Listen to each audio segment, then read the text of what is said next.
అత్యాచారం చేసిన యువకుడిపై ఫిర్యాదు చేసి 6 రోజులు కావస్తున్నా నిందితుడు నంద్యాలలో తిరుగుతున్నా కూడా ఎందుకు అరెస్ట్ చేయడం లేదంటూ బాధిత యువతి విలేకరుల ముందు ఆవేదన వ్యక్తం చేసింది. నంద్యాలలోని శ్యామ్ నగర్లో గల తండ్రి సన్నిధి చర్చి దగ్గర ఏర్పాటు చేసిన విలేకరుల సమావేశంలో బాధిత యువతి మహిమ మాట్లాడుతూ ప్రభు కుమార్ నంద్యాలలో తండ్రి సన్నిధి పాస్టర్ రూమ్ క్లీన్ చేయాలని చెప్పేసి తన రూమ్ కి పిలిపించుకొని నన్ను బలవంతం చేసి లొంగదీసుకుని నాపై అత్యాచారం చేసి తర్వాత నన్ను పెళ్లి చేసుకుంటానని నమ్మించి మోసం చేశాడని తెలిపింది. గర్భం వస్తే అబార్షన్ చేయించి ఇప్పుడు పెళ్లి చేసుకోను, నాకు సంబంధం లేదని నా మీదే నిందలు మోపుతున్నారని ఆమె ఆవేదన వ్యక్తం చేసింది. మిగతా 2 నెలల నుంచి నేను న్యాయ పోరాటం చేస్తున్నాను. గౌరవ పెద్దల ద్వారా న్యాయ పోరాటం ఫలించి గత నెల 26వ తేదీన కేసు నమోదు చేశారు. అయినప్పటికీ నిందితుడిని ఇంతవరకు అరెస్ట్ చేయలేదు. నిందితుడేమో నాపై నేనే వ్యభిచారిని వేశాను అన్నట్లుగా యూట్యూబ్లో వీడియోలు చేస్తూ నన్ను మానసికంగా వేధిస్తున్నాడని పేర్కొంది. భవిష్యత్తులో నాకు అతని వల్ల ఏదైనా ప్రమాదం జరిగే అవకాశం ఉందని అతన్ని అరెస్ట్ చేసి పోలీసులు తనదైన శైలిలో విచారించి నిజాలను నిగ్గు తేల్చి నాకు న్యాయం చేయాలని బాధిత యువతి కోరారు. ఈ కార్యక్రమంలో వికేఆర్ మినిస్ట్రీస్ అధినేత విజయ్ కుమార్, చీరాలకు చెందిన గాబ్రియల్, బాధితురాలు తరపు లాయర్ అంబేద్కర్ పాల్గొన్నారు. మహిమ పాస్టర్ పేరు ప్రభు కుమారు. అయితే పాస్టర్ గారు నాకు 8 నెలల నుంచి తెలుసు. ఇక్కడ బ్రాంచ్ ఓపెన్ చేయకమునిపే ఈ అబ్బాయి చిలుకలపేటలో ఉన్నప్పుడే నాకు పరిచయము.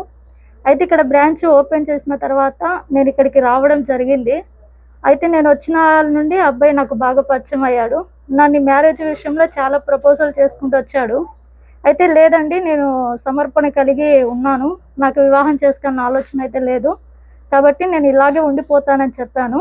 చెప్పినప్పుడు లేదు, మన తండ్రి సన్నిధి ఒక పందలో వివాహం లేకుండా పరిచర్య చేసేది అయితే లేదు, పెళ్ళైతే చేసుకోవాలి మహిమ, నేను బాగుంటాను కదా, అందులో నువ్వు కూడా పరిచయలో బాగుంటావు కాబట్టి నన్ను మ్యారేజ్ చేసుకునే విధంగా నన్ను ప్రపోజల్ చేయడం జరిగింది.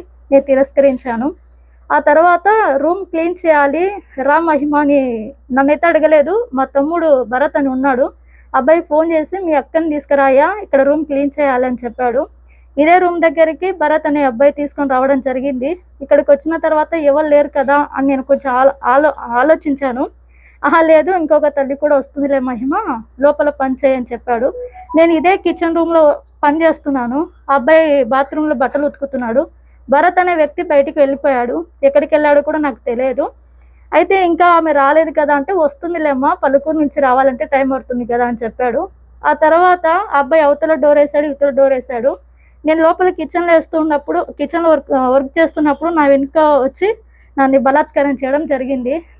నేను ఎంత తప్పించుకోవడానికి ప్రయత్నం చేసినప్పటికి కూడా వీలు పడలేదు. ఆ తర్వాత అక్కడే మంచం ఉంటుంది, అదే మంచంలో నన్ను పాడు చేయడం జరిగింది. తర్వాత నేను ఏడ్చుకుంటూ ఇంటికి వెళ్ళిపోయాను.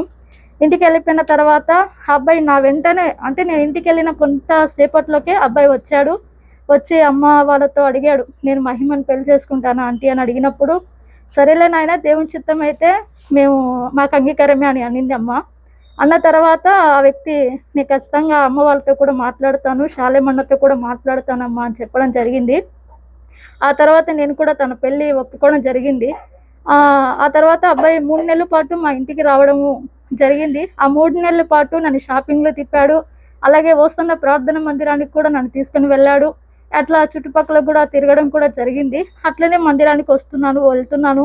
ఇక్కడ సంఘంలో ప్రతి విశ్వాసికి పాస్టర్ ప్రభు కుమార్ మధ్య, మహిమ మధ్య అనుబంధం ఉంది అని ప్రతి ఒక్కరికి తెలుసు. ఇక్కడ తెలిసినప్పటికీ కూడా ఈ ఇష్యూ పెద్దగా అయిన తర్వాత మాకు తెలియదు, అసలు ఆ పాప క్యారెక్టర్ మంచిది కాదు అని రివర్స్ డ్రామా ఆడడం కూడా జరిగింది.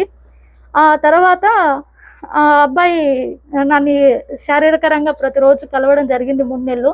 తర్వాత ప్రెగ్నెంట్ కన్ఫర్మ్ అయ్యింది. అదే విషయం నేను ప్రభు కుమార్కి చెప్పాను, నాకు డేట్ రాలేదండి అని చెప్పినప్పుడు ఆ వ్యక్తి భయపడిపోయాడో ఏంటో తెలియదు, కానీ ట్యాబ్లెట్ తీసుకొని వచ్చాడు. మహిమ ఇది తీసుకో అని చెప్పాడు.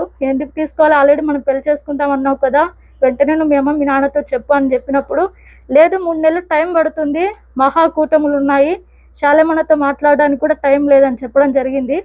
అయితే లేదు, నేను అలాగే ఉంచుకుంటాను, తీసేయను అని చెప్పాను. పర్లేదు, నువ్వు ఎప్పుడైనా నన్ను చేసుకుంటావు కదా అని చెప్పాను. లేదు, సాక్ష్యం పాడవుతుంది, నువ్వు ఇది కడుపు అన్నాక రోజు రోజుకి పెరుగుతుందే కానీ అది అలాగే ఉండేది కాదు, కాబట్టి మన సాక్ష్యం పాడవుతుంది, నేను ఖచ్చితంగా నిన్ను పెళ్లి చేసుకుంటానని చెప్పి ఓసన్న ప్రార్థన మందిరానికి నన్ను తీసుకుని వెళ్ళి అక్కడ బలిపీఠం దగ్గర ప్రమాణం చేసి, నేను అన్యాయం చేయను, నేను నిన్ను మోసం చేయను, నేను ఖచ్చితంగా నిన్ను పెళ్లి చేసుకుంటానని చెప్పడం జరిగింది. ఆ తర్వాత నేను ట్యాబ్లెట్ తీసుకోవడం జరిగింది. ఆ ట్యాబ్లెట్ మింగిన తర్వాత అది ప్రెగ్నెన్సీ పోయింది అని నేను మళ్ళీ విషయం చెప్పాను. డేట్ వచ్చింది పాస్టర్ గారు అని చెప్పినప్పుడు ఆ వ్యక్తి ఏమనుకున్నాడో తెలియదు. ఆ డేటు వచ్చింది అని చెప్పిన వాళ్ళ నుండి నన్ను అవాయిడ్ చేయడము, దూరం పెట్టడము, మందిరానికి వచ్చినా కూడా సరిగ్గా మాట్లాడకపోవడము ఇలా జరిగింది. జరుగుతూ ఉండగా సడన్గా ఆ వ్యక్తి నాకు తెలియకుండా మా బ్రదర్ వాళ్ళతో కూడా మాట్లాడడం జరిగింది. అవి రికార్డింగ్లు చేసుకున్నాడు. తెలియని వ్యక్తులు తెలియనట్టుగానే మాట్లాడుతారు, కానీ అవి ఆధారం చేసుకొని ఆ అబ్బాయి యూట్యూబ్లలో రకరకాలుగా వ్యక్తులకు ఇచ్చి ఈ అమ్మాయి క్యారెక్టర్ ఇలాంటిది, ఆ అమ్మాయి నా మీద నిందలు వేస్తుంది, ఇది నిజం కాదు అని తప్పుడు ప్రచారాలు కూడా చేయిస్తున్నాడు. ప్రతిరోజు యూట్యూబ్లో ఇనిస్పాల్ అనే వ్యక్తి, జాషువా చొకోడ్ అనే వ్యక్తి, ఇంకా బానుమేకల్ అనే వ్యక్తి, ఇలా కొంతమంది లైవ్లలో నా గురించి తప్పుడు ప్రచారాలు ప్రతిరోజు చేస్తున్నారు. ఇక్కడ నంద్యాల నుంచి భరత్ అనే వ్యక్తి, ఎలిజబెత్ రాణి అనే వ్యక్తి, ఇంకా జెషి మధు అనే వ్యక్తి, వీళ్ళు ప్రతిరోజు నా గురించి తెలియకపోయినప్పటికీ నిజమేంది అని వాళ్ళకి తెలిసినప్పటికీ నా వ్యక్తిగత విషయాలలో వాళ్ళకి తెలియకపోయినా కూడా ఈ అమ్మాయి తప్పుడుది, మా పాస్టర్ గారి మీద నింద వేస్తుంది అని తప్పుడు ప్రచారాలు చేస్తే ప్రతిరోజు వీడియోలలో నా మీద ప్రచారాలు చేస్తూనే ఉన్నారు. ఇప్పుడు కూడా ఈరోజు లైవ్ కూడా 8 గంటలకు ఉంది. వాళ్ళు అక్కడ కూడా నా గురించి మాట్లాడడం జరుగుతుంది. చాలా మానసికంగా నన్ను వేధిస్తున్నారు, చాలా ఇబ్బందులు పెడుతున్నారు. జనవరి 4వ తేదీ నేను ఇక్కడికి రావడం జరిగింది. నా ముఖం చూశాడు, ఎవరు లేరని సైలెంట్గా ఉన్నాడు. సంఘంలో విశ్వాసులు ఆయనకు అనుకూలంగా ఉన్నవారు వచ్చేంత వరకు ఓపిక కలిగి ఉండి, ఆ తర్వాత వాళ్ళందరూ వచ్చినప్పుడు ఇదే రూములో నేను బయట ఆడ నిలబడి పరిచయ అంటే వంటకు సంబంధించిన వాటివి నేను చేస్తున్నప్పుడు అసలు నువ్వు ఎందుకు వచ్చావని నన్ను ప్రశ్నించినప్పుడు నేను ప్రార్థనకు వచ్చాను, నేను గొడవ పడడానికి రాలేదు, ఏదున్నా ప్రార్థన అయిపోయినాక తర్వాత మాట్లాడదామని చెప్పాను. లేదు, ప్రార్థన అయిపోయినాక కాదు, ఏం కాదు, ఇక్కడే నీ పంచాయతీ వెళ్ళిపోవాలా, నాకు పెద్ద టీం ఉంది, నాకు మినిస్ట్రీ ఉంది, ఏమనుకుంటున్నావో నేను జైలు పెట్టిస్తానని రివర్స్ డ్రామా ఆడాడు. అక్కడ ఉన్న విశ్వాసులందరూ నా వీడియోలు తీయడం అలా జరిగింది. తర్వాత నాది బయటకు గెంటేయడం జరిగింది. నేను ఏం చేయాలో నాకు దిక్కు తోచక 100కి కాల్ చేశాను, అది తగలేదు. తర్వాత ఎస్పీ సార్ నెంబర్ నా దగ్గర ఉన్నప్పుడు ఎస్పీ సార్ కాల్ చేశాను. ఆ సార్ కాల్ చేసిన వెంటనే 3 టౌన్కి కాల్ చేయడం జరిగింది. 3 టౌన్ నుంచి అక్కడ సీఏ వాళ్ళు కాల్ చేశారు. సీఏ గారు నాకు కాల్ చేశారు. చేసినప్పుడు ఇక్కడ రండమ్మని చెప్పినప్పుడు నేను అక్కడికి వెళ్ళాను. అక్కడికి వెళ్ళినప్పుడు చాలా సేపు చర్చలు జరిగాయి. అక్కడ ఏం జరిగింది అన్నప్పుడు నేను వాళ్ళకి అన్ని వివరాలు ఇచ్చాను. ఆ తర్వాత అబ్బాయిని కూడా పిలిచారు. ఆ అబ్బాయి, ఎలిజబెత్ రాణి వీళ్ళందరూ వచ్చారు. కొంతమంది కూడా తీసుకొని వచ్చారు, సంఘ సభ్యులందరినీ తీసుకొని వచ్చారు. అయితే స్టేషన్కి నేను ఒక్కదాన్ని మాత్రమే వెళ్ళాను. నాతో పాటు మా అమ్మ వాళ్ళు కూడా రాలేదు, ఎందుకంటే వాళ్ళు వేరే ఊర్లో ఉన్నారు కనుక. నేను వెళ్ళినప్పుడు సిఎస్ఆర్ ఏమన్నాడంటే, మా అమ్మ పాస్టర్ వాళ్ళు అంటున్నారు, మీరు కూర్చొని మాట్లాడకపోండి పెద్దవాళ్ళుగా, ఒకవేళ అప్పుడు కూడా మీ సమస్య పరిష్కరించబడకపోతే అప్పుడు రండమ్మా, నేను ఖచ్చితంగా కేసు కడతానని చెప్పాడు. ఆ తర్వాత వచ్చాము. మరుసటి రోజు అబ్బాయి అందరిని తీసుకొని వచ్చాడు, పంచాయతీ పెట్టాడు. పంచాయతీ పెట్టినప్పుడు ఇది నింద నిజం కాదు అని అది నిందని రుజుపరుచుకునే ప్రయత్నంలోనే చేశాడు. అక్కడ కూడా చాలా మంది, కొంతమంది పెద్దవాళ్ళని, అధికారులను కూడా తీసుకొచ్చారు.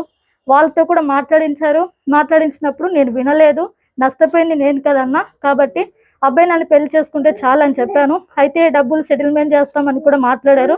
నాకు డబ్బు అవసరం లేదన్నా, నా జీవితం పాడు చేశాడు కనుక నన్ను పెళ్లి చేసుకుంటే చాలా అని చెప్పాను.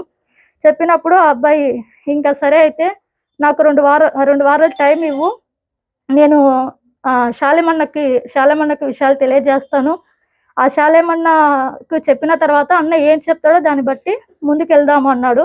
లేదండి, నేను 2 వారాలు టైం ఇవ్వను, ఎందుకంటే ఆల్రెడీ నీకు ఒక సంబంధం వచ్చింది, ఒక సేవకుని కూతురి సంబంధం వచ్చిందని నాకు తెలిసింది, నువ్వు కూడా చెప్పావు సంబంధం ఉంది అని, కాబట్టి నేను టైం ఇవ్వను, ఏది ఉన్నా ఇప్పుడే శాలేమన్న దగ్గరికి వెళ్దాము అని చెప్పినప్పుడు ఆ శాలేమన్న దగ్గరికి ఇలాంటి విషయాలు వెళ్ళకూడదు, ఇవి సెన్సిటివ్ విషయాలు, ఏదున్నా అశోక్ బ్రదరు అలాగే జాషువా దానియల్ బ్రదరు వీళ్ళు మాత్రమే డీల్ చేస్తారు ఇలాంటి విషయాలు అని చెప్పారు.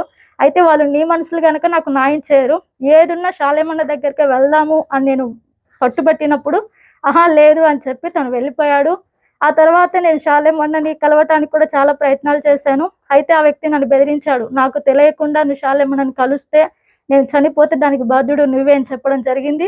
కాబట్టి నా ప్రయత్నాలల్లా ఫెయిల్ అయిపోయాయి. ఆ తర్వాత నేను మెయిన్గా ఏం కావాలంటే ఆ వ్యక్తి నన్ను పెళ్లి చేసుకుంటే చాలండి. అన్న ఒక చిన్న మనవి అన్న. చెప్పమ్మా.